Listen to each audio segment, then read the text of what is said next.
Hey, this is Mad Movie Mark of the Mad Movie Mark Movie Review. Thank you for joining me as I review the 1958 musical drama King Creole. Ah, boy, kid. That's real nice, kid. Real nice. Well, that's very nice of you. This is the second review in a row in which I've received applause, and it's a nice change of pace. I appreciate it. I'm reviewing every movie that has 100% fresh rating on Rotten Tomatoes. I'm giving them all a score of 1 to 10. After I watch them and score them all, I will rank them from worst to best. I started in the 1920 silent movie era, and now I'm at 1958 with King Creole. This movie has a 100% fresh rating from the critics and an 83% fresh rating from the audience. It stars Elvis Presley as Danny Fisher, Caroline Jones as Rodney, Walter Matthau as Maxie Fields, and Dolores Hart as Nellie. This movie was directed by Michael Curtis, which apparently is one of my favorite directors of all time, and I had no idea. He also directed White Christmas, Captain Blood, The Adventures of Robin Hood, which is still my most viewed review that I've ever done, Angels with Dirty Faces, Casablanca, and The Jazz Singer. Now, this is the first movie I've ever seen starring Elvis Presley, and I believe it's also the first movie I've ever seen in which Walter Matthau plays a villain. I had a lot of high hopes for this movie, and I must say that it pretty much exceeded my hopes. I thought this movie was very, very well done. So this movie being in the late 1950s, Elvis's character is exactly what I thought he would be. He's full of teenage angst, he's full of emotions, he's edgy, he's troubled, he's from the wrong side of the tracks. He's a lot like the characters that James Dean played in his three big movies in 1955 and 1956, which were Rebel Without a Cause, East of Eden, and Giant. I believe a lot of people back then were trying to be like the next James Dean. I know specifically that Andy Griffith, early on in his career in 1957, was billed as the next James Dean when he did the movie The Face in the Crowd. I only know that because I own the DVD copy, and they specifically say in the beginning, Andy Griffith, who will be like the next James Dean. So I believe like a lot of people were trying to do this type of role, but not everyone has that type of acting chops to do it. But Elvis Presley, he's fantastic. And if I were to think about anyone back in that era who could be like James Dean, it would definitely be Elvis Presley. I'm not a hoodlum. I am a hustler. I've had to be for a very simple reason. My old man. You see, sir, my mother was killed in an accident about 3 years ago.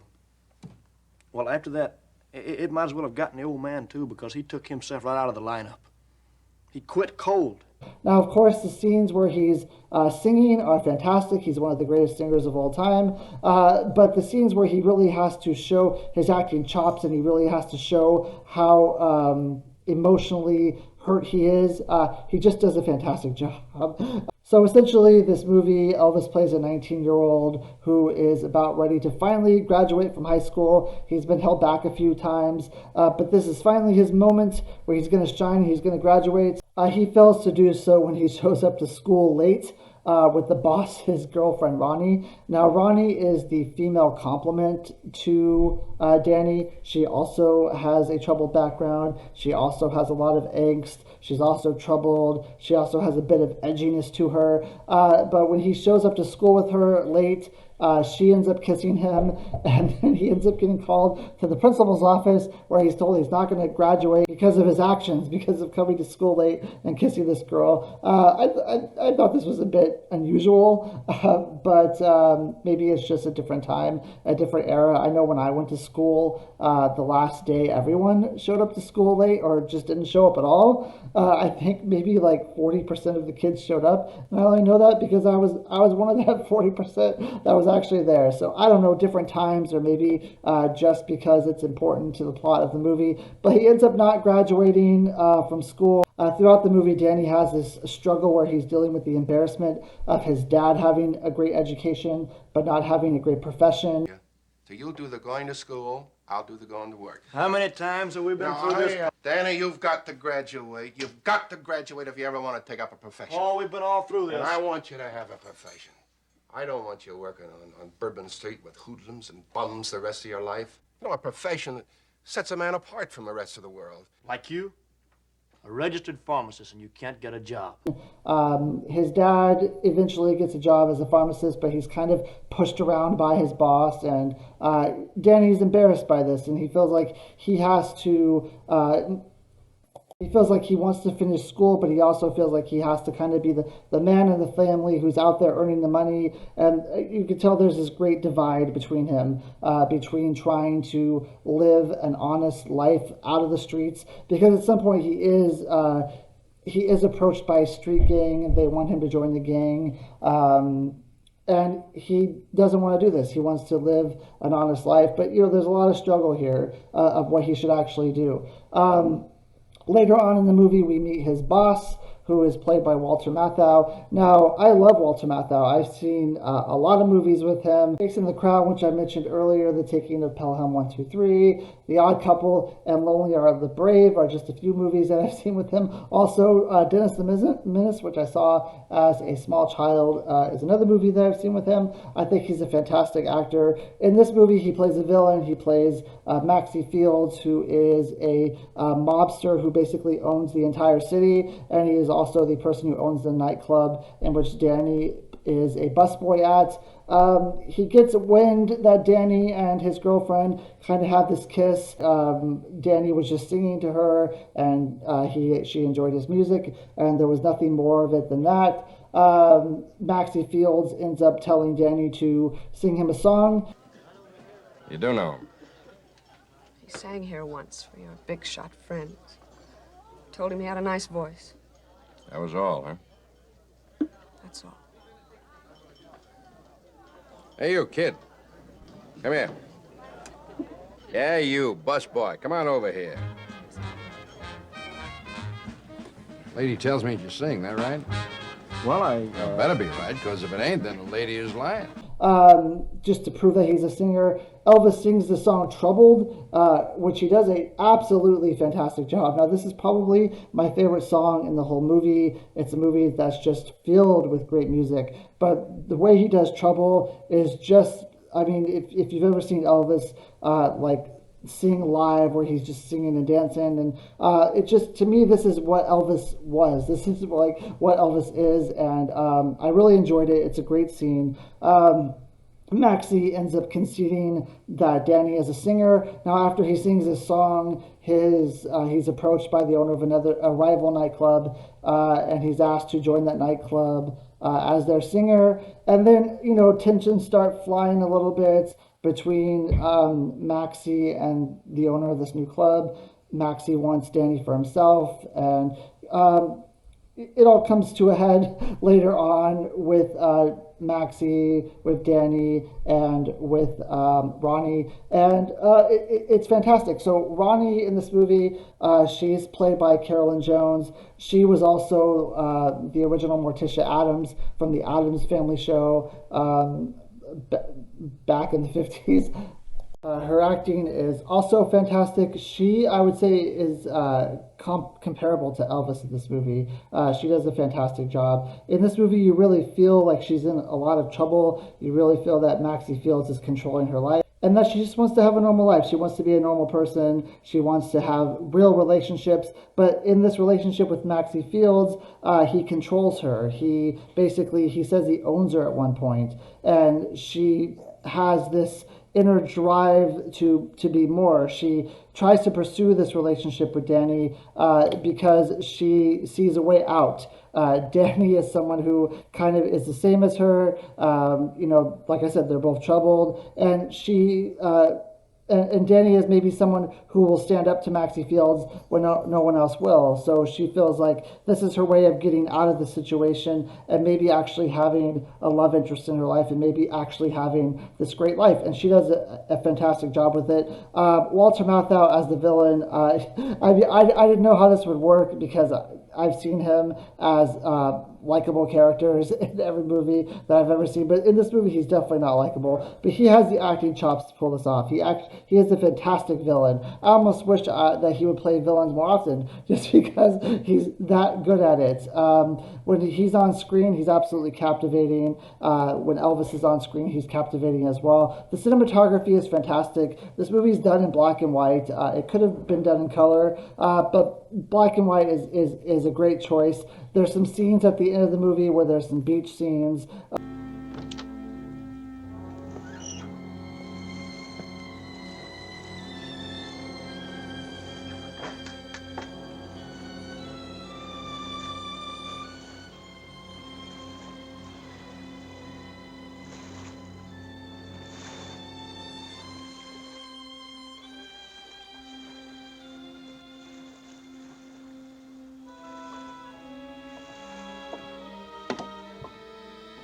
And these beach scenes are filmed beautifully. I was captivated the whole time I was watching it.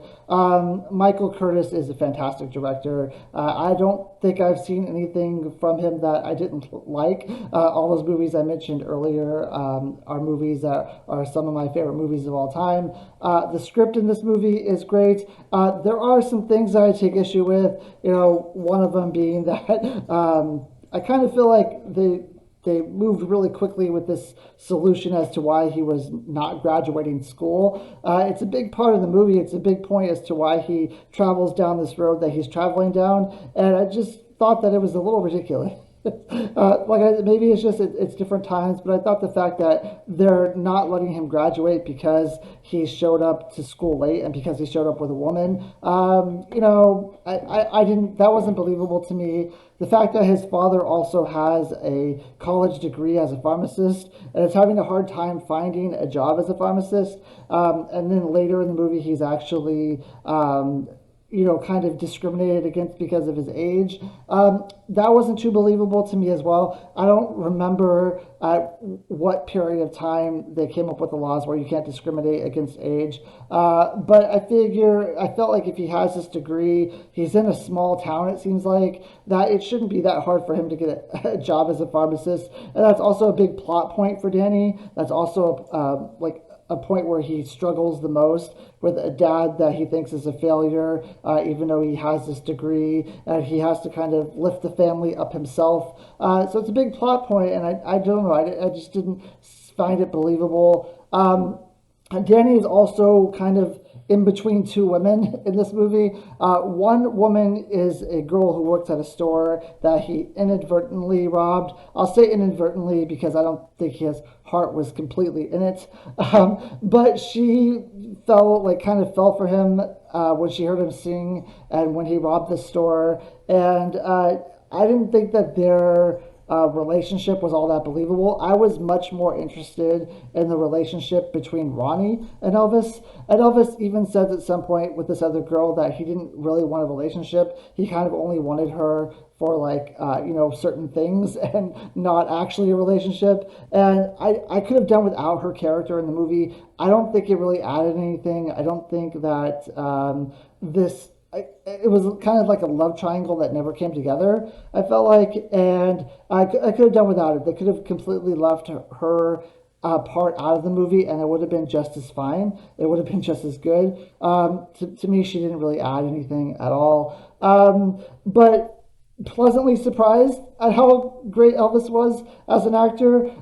Very excited and very happy that Walter Matthau was in this movie. I really need to see more movies with Walter Matthau. I think I listed like 5 or 6 that I've seen with him, but man, every movie I've seen with him, he just makes the movie fantastic. And this is something that I never thought would happen, because when I was younger, Walter Matthau was always just Mr. Wilson in Dennis the Menace. I grew up with him as Mr. Wilson from Dennis the Menace, from the Dennis the Menace movie, even before I saw like The Odd Couple, or even before I saw him in anything else. And I never really thought that he was like a serious actor, that he was like a really great actor, and he absolutely is. They did a very good casting decision in putting him in this movie.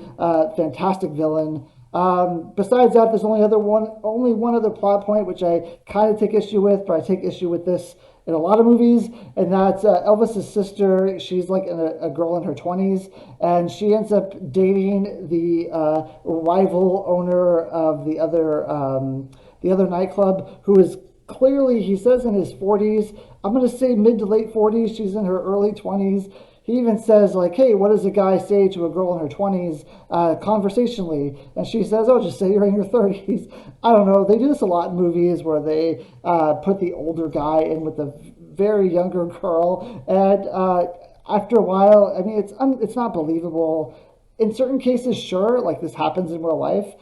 Age is just a number, but it happens so often in these movies that you would think that that's all that guys go after are like girls who are 20, 30 years their junior. And after a while, it just kind of gets old. Now, obviously, this movie's from 1958, so, not a lot of movies are probably doing that at this time. And now in our time, it's old and it's tired and it's overdone. But I could do without it. Like, I'm ready for a movie where the two people are the same age, or at least similar age. Because every time I see this type of relationship in a movie, I really just roll my eyes and say, okay, yeah, sure. Like, I mean, obviously it happens. I personally know someone in her like very early 30s who's dating someone in his 50s. So it happens, and there's nothing wrong with it. It's just I've seen so much of it in movies, and the guys who are with these girls in the movies aren't guys I would necessarily think would be attractive to people in their 30s. So it's just not a believable relationship to me. But you gotta take liberties with it, I guess. But anyway, I thought this movie was good. I thought Elvis was fantastic. I definitely want to see more Elvis movies. I definitely need to see more Walter Matthau movies and more Michael Curtis movies. Bring him on, because apparently he is a great director that I had never heard of. I mean, obviously, I knew about him when I did Robin Hood, when I did Captain Blood, but he also did White Christmas and Casablanca. Like, why isn't he more of a household name? But anyway, I give this movie an 8 out of 10. I hope you will join me for my next review. Thank you. Have a great day.